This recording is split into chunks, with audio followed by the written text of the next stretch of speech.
Am I audible? Thank you.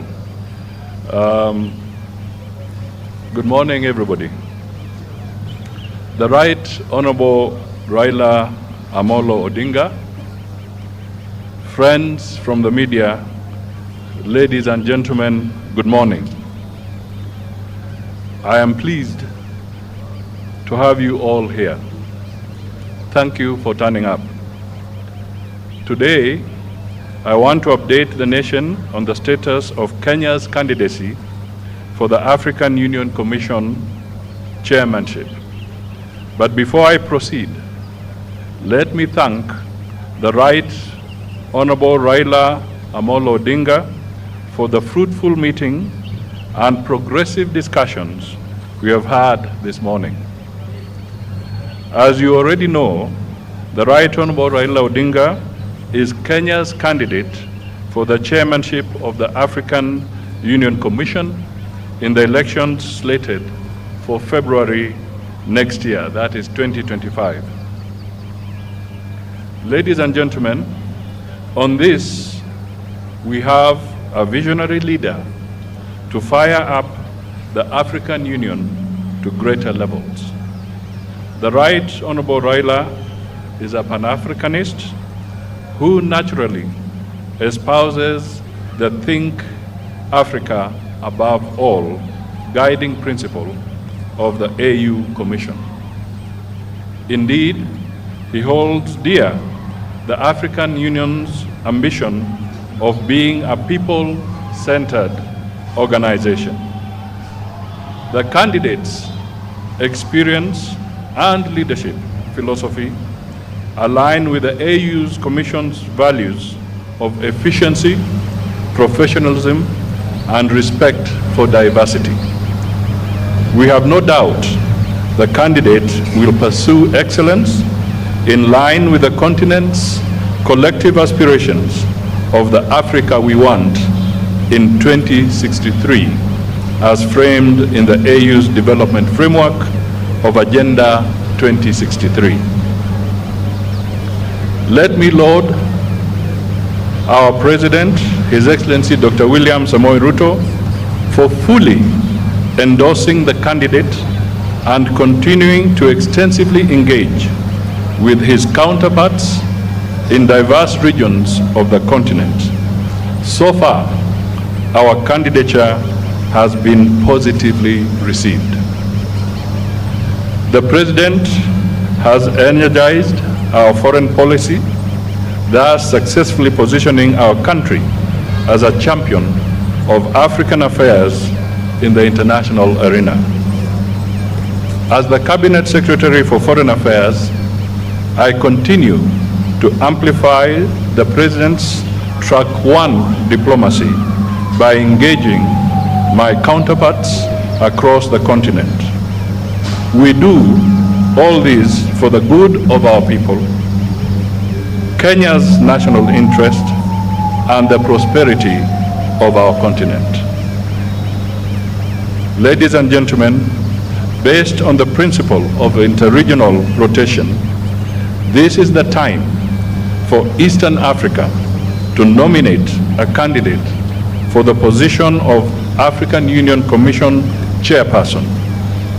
Therefore, as per the schedule of the AU elections calendar, the deadline for the submission of the regional nominations to the AU Commission is 6th August 2024, 2 months from now.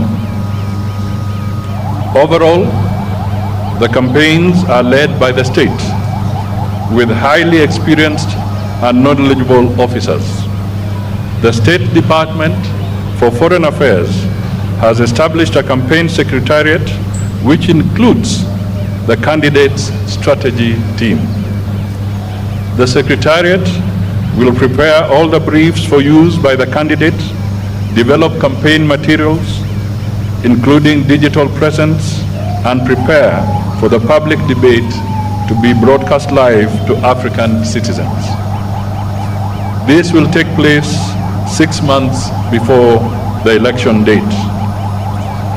Currently, the team is firming up preparatory and application documents, together with requisite translations of the resume into 6 AU languages.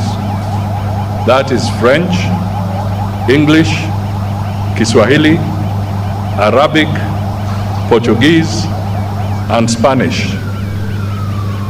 This should be ready for submission to the AU Secretariat by the end of June 2024. An empirical campaign strategy has been developed, which includes identifying opportunities, challenges, and risks that our candidature faces. Additionally, the campaign involves outreach programs to capitals of AU member states, briefing of Kenya missions abroad, and engagements with diplomatic corps in Nairobi. Kenya is certain that our candidate, the Right Honorable Raila Odinga, has credentials and the passion to advocate for Africa's interests globally and champion for more opportunities for Africa and her people. I now invite the Right Honorable Raila Odinga to make his remarks. Thank you.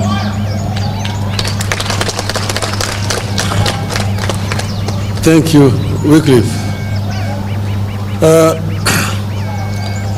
We have had a meeting with the Prime Cabinet Secretary and Cabinet Secretary for Foreign and Diaspora Affairs, my brother, Honorable Wycliffe Musalia Mudavadi, who led a team of government officials.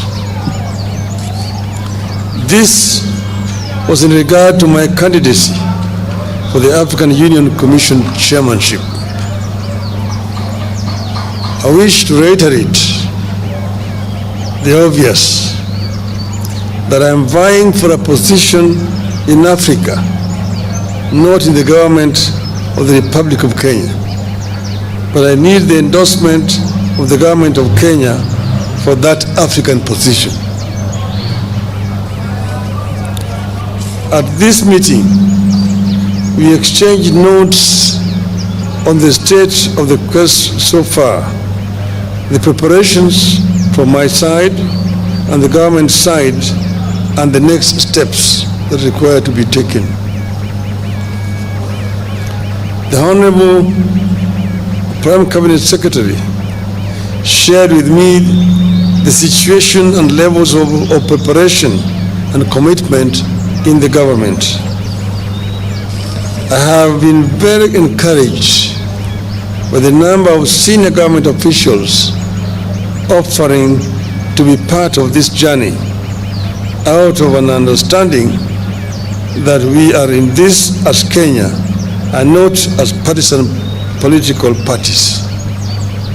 I appreciate the offer of support. I shared with the government team the situation and my levels of preparation from outside the government.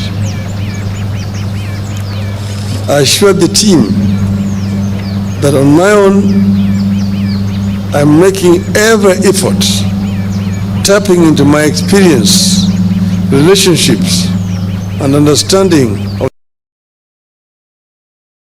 of as many nations as I can. With committed and proper coordination, we should be able to clinch the seat. We agree and synergy as we embark on that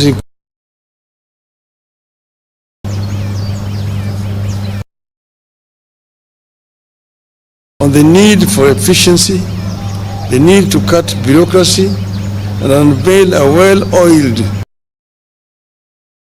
effort going forward.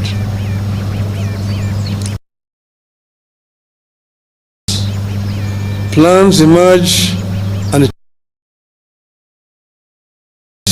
and change suddenly, and we need to be able to respond to them as suddenly as they emerge.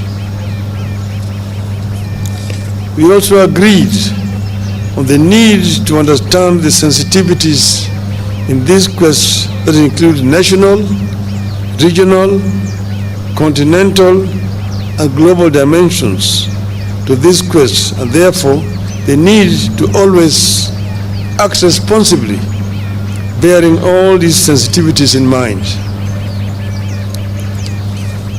Once again, I thank Kenyans and the government for the support and the promise to keep updating the country on the status of the race. As I conclude, I just want to say that I have been requested by many friends, because many people have been surprised and been wondering how I came to this. Many of my friends from outside Kenya approached me and told me that this position of AU chairmanship is becoming vacant next year. They have looked around the continent and feel that among the people who may offer themselves, you have the best credentials to take this organization forward. After lots of soul searching and consultations among my colleagues and friends, I made the decision to agree to accept the request. As you know that I had been the African Union High Representative on Infrastructure Development for 5 years. That position gave me an inside picture of what is happening in the AU, what the potentialities are in the AU, what are the challenges, and what are the weaknesses that they exist there. I believe that I have sufficient knowledge and experience to be able to move the AU forward. AU is an institution that was founded by the founding fathers of our nation. And their dream was an Africa that was united, an Africa that was cohesive, an Africa that was developed.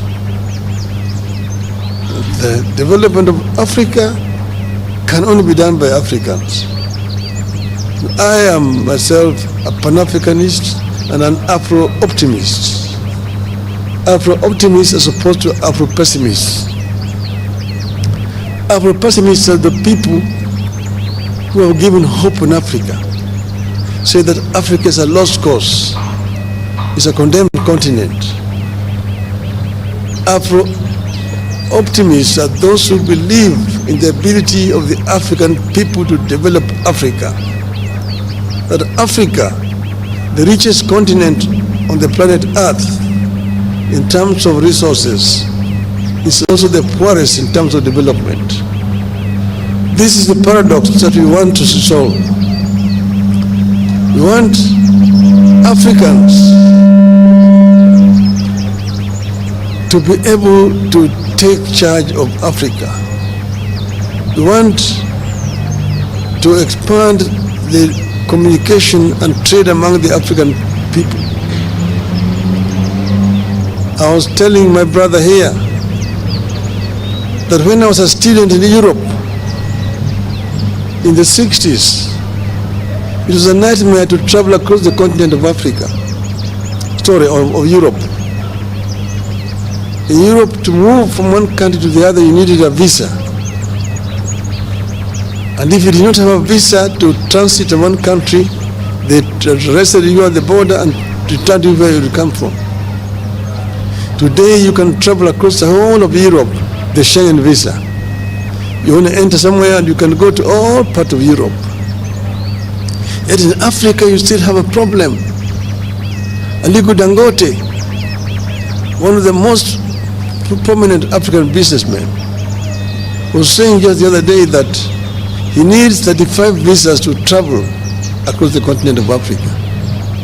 His French counterpart, who is his competitor, does not need, using a French passport. With a Nigerian passport, you need 35 visas to travel on the continent of Africa. You ask yourself why? Why can you not have one African visa? It can be done. We can connect the whole of this continent. And that's why I've been talking of the story of African lion. That the African lion must wake up now and claim the 21st century as the African century. Thank you, ladies and gentlemen.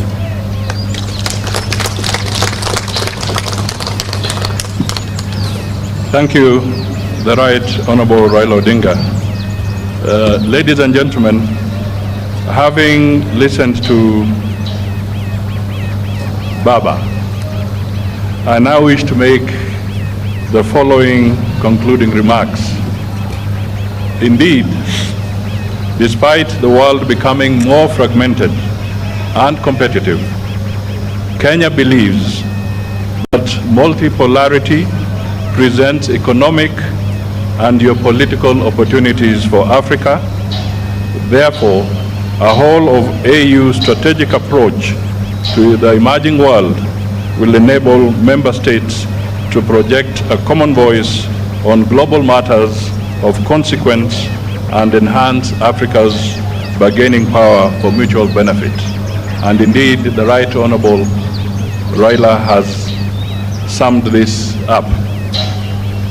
Therefore, for the continent to speak and act as one, the African Union Commission Chair the African Union will have to be more proactive and strategic in overcoming the persistent challenges that beset the African Union, namely funding shortages, logistical inadequacies, and the cyclic nature of conflicts. Additionally, the AU continues to grapple with cases of political instability and economic intricacies, weak international influence, and undue external influence, driven by a new Cold War in the continent. As a continent, we therefore need to focus on dimensions that promote our unity and enhance sustainable development for the citizens of Africa. This will include infrastructural connectivity, and he has spoken briefly to that aspect from his previous assignment, reduction in costs of doing business in the continent, accelerating the realization of the visa-free program, and promoting a common language for Africa. Also important is environmental protection of the climate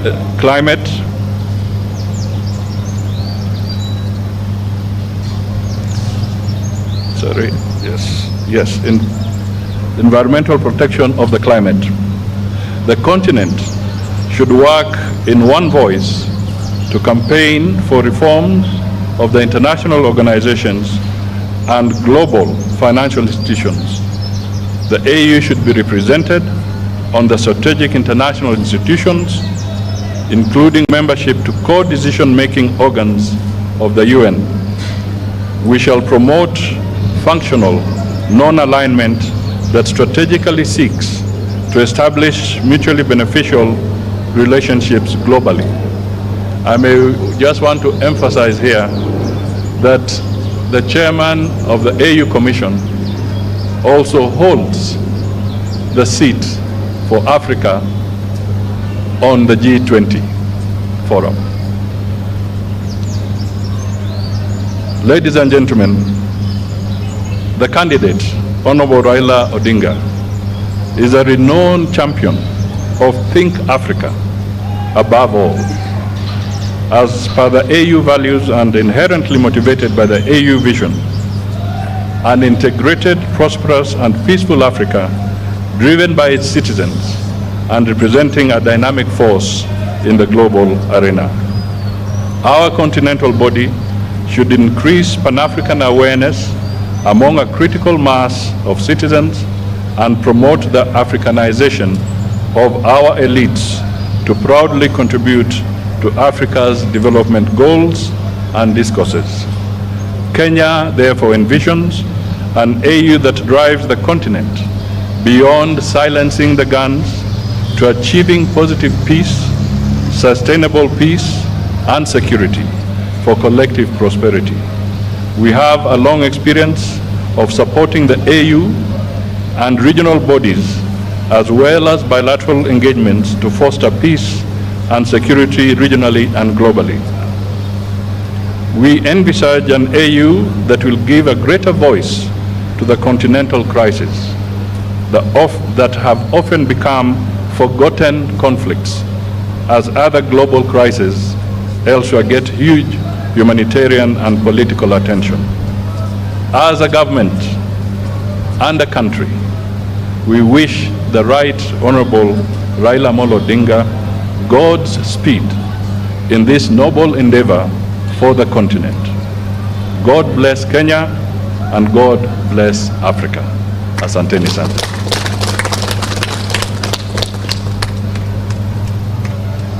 Maybe there could be just a few questions.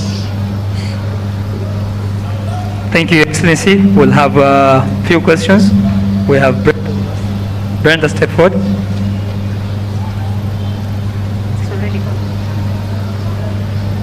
Thank you so much. I have a couple of questions that can be answered by both the candidates, Right Honorable Raila Odinga and...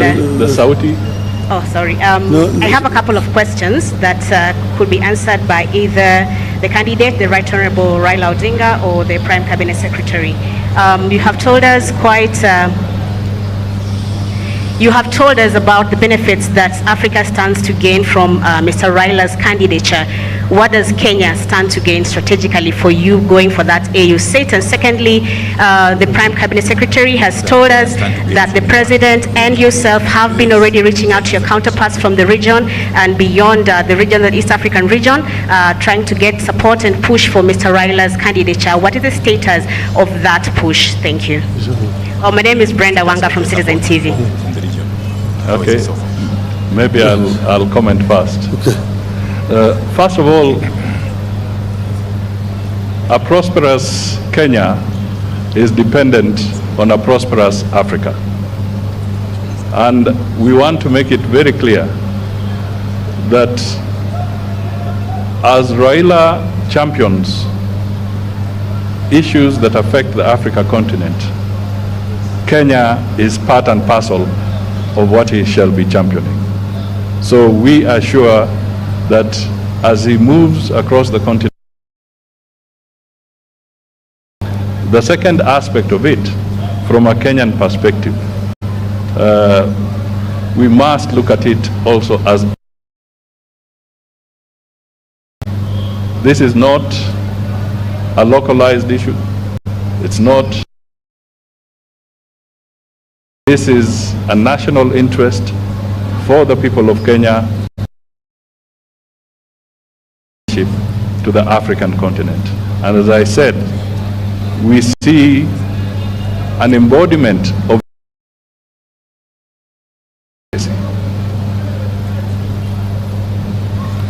Thank you. Well, Africa. What equivalent to what the rest of Africa is going to get? If you improve beneficiary,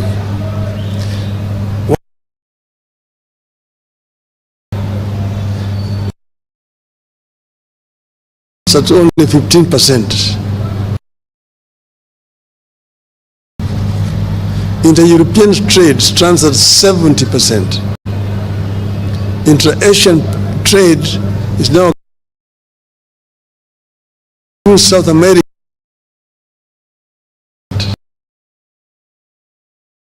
Not trade with itself for reasons, some of which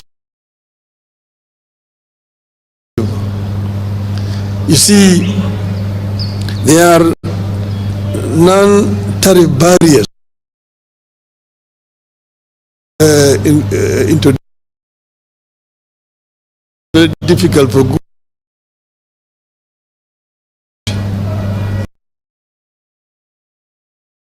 infrastructure challenges that makes it very difficult for Africa to trade with itself. You know, Africa continent 2 years old, but still very little this to the high representative.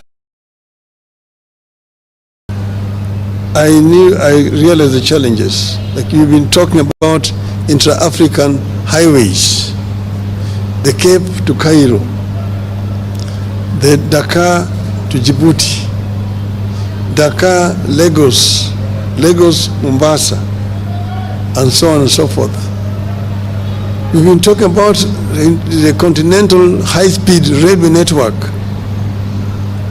one Beira to Walvis Bay, one the old Benguela line, Lobito to Lubumbashi.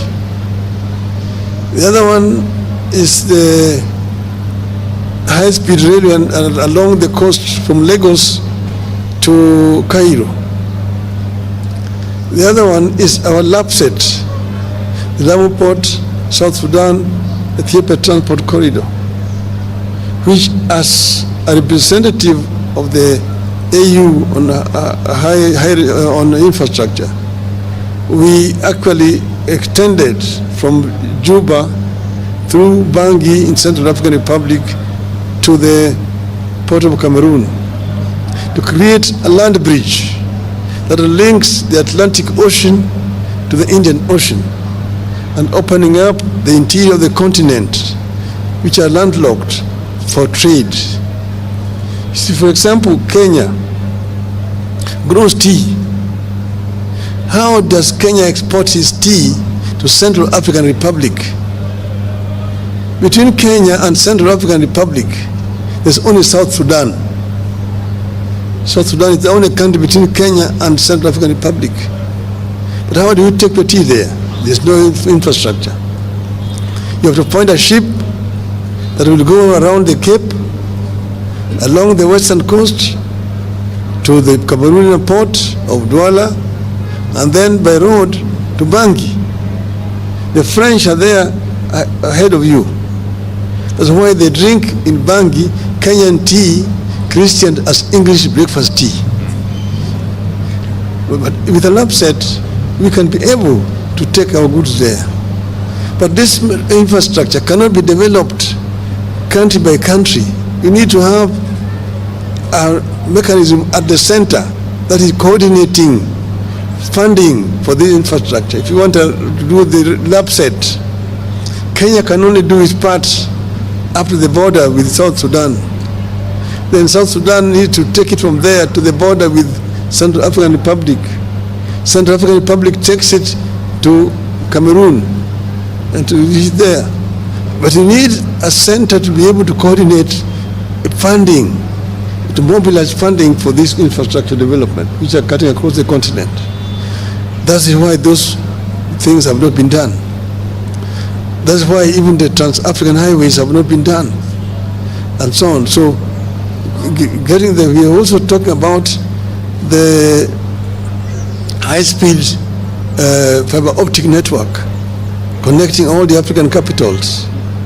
We're talking about open skies to be able to move freely in the African airspace without so much impediment. At the moment, traveling across Africa is a major problem. Recently, when I was going to the funeral of the president of Namibia, we chartered an aircraft here. We had to spend 3 hours at Wilson Airport waiting for clearances of airspaces, the transit countries. You have to get a clearance to fly over Tanzanian airspace, DRC, Zambia, Botswana, and Namibia itself. And it's expensive. The other day, I was in Dar es Salaam going to Niamey in Niger. There, I spent 10 hours waiting. You need a clearance over Uganda, over DRC, over Central African Republic, over Cameroon, Nigeria, and Niger. And that is what is making the air transport in the continent so expensive. It is easier to move goods by air. You need to put facilities across the continent. And then have also an African continental air traffic control. In Europe, you only need one permit and you can fly all over the countries of Europe. Here, you need to get permission from Nairobi, Dar es Salaam, Kinshasa, Lusaka, really going down those sides. So all this is what is making inter-African trade difficult. I've told you about the issues of visas. It's another problem, and so on and so forth. We've been talking about making the Nile River navigable so that you can be able to move from Mediterranean Sea to Lake Victoria.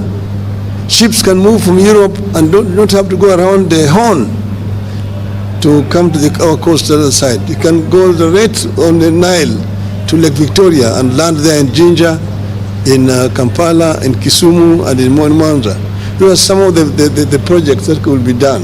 And if you open up those way, Kenya will be a major beneficiary, and Africa generally. So we have ideas which we think, if implemented, will improve the inter-African trade.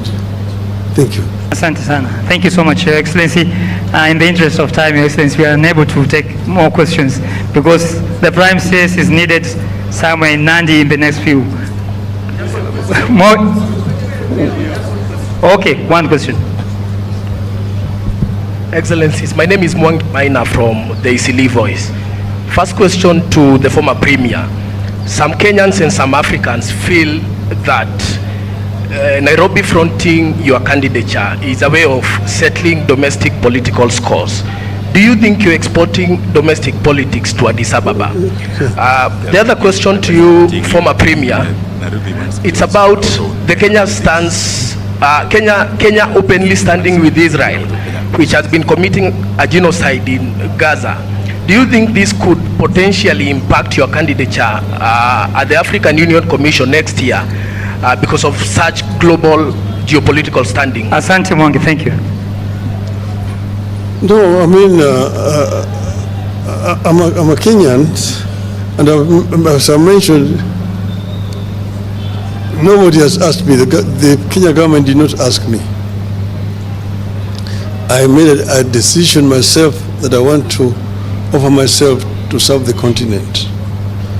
And as you know, you cannot run for this position without being sponsored by your country.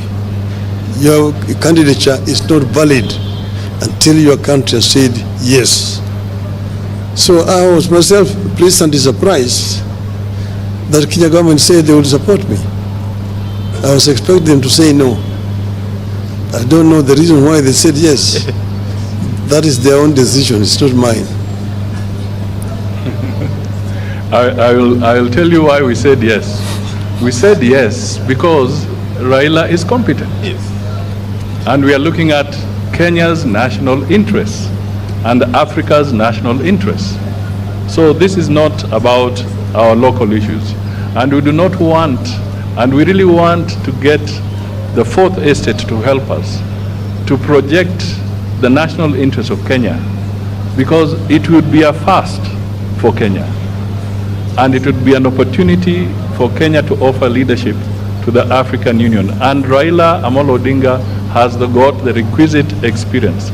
As I said in another forum, he has seen both hot and cold, and Africa is beaming with both hot and cold, and Raila is required on the African continent. Your Excellency, on the issue of Israel, it's just, I think yesterday, the Gaza issue. I issued a very clear statement on behalf of the Republic of Kenya, where I said that Kenya stands for a two-state solution, so that Israel stands as a nation and the people of Palestine should also have their state as a nation. So under no circumstances is Kenya favoring one against the other. What is important is that the conflict in the Middle East, like in other where there is conflict elsewhere, we call for a peaceful resolution as soon as possible, because the humanitarian crisis is huge. Your Excellency, my name is Jeff Kirui from KTN News. Jeff.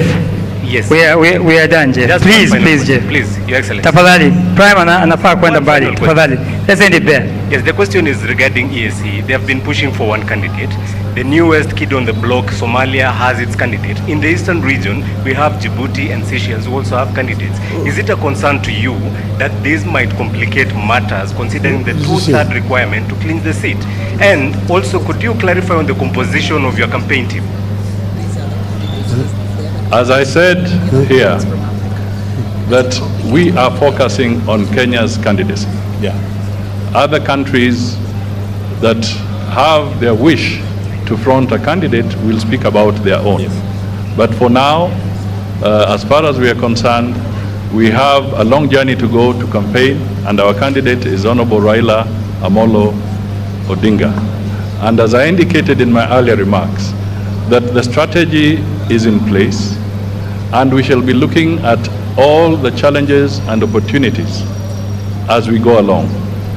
And I think I should also tell you that subsequent to this, I think the lady had asked, I want to emphasize that our president has also made several strides in talking to his counterparts across Africa.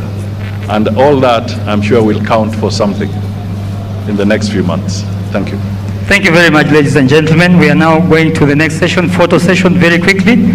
Can I be assisted to move the podiums, please?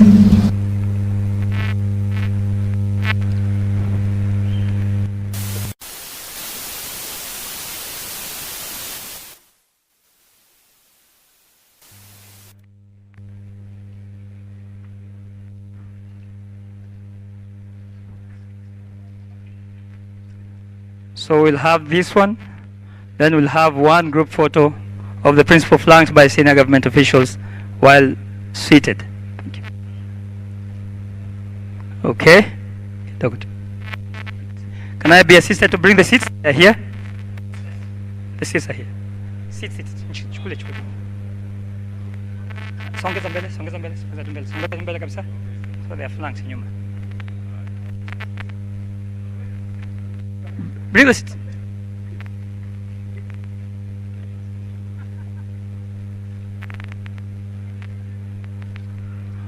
Mheshimiwa Wandai, you can flank them from kwa nyuma hivyo na wengine. Chief, please. Yes.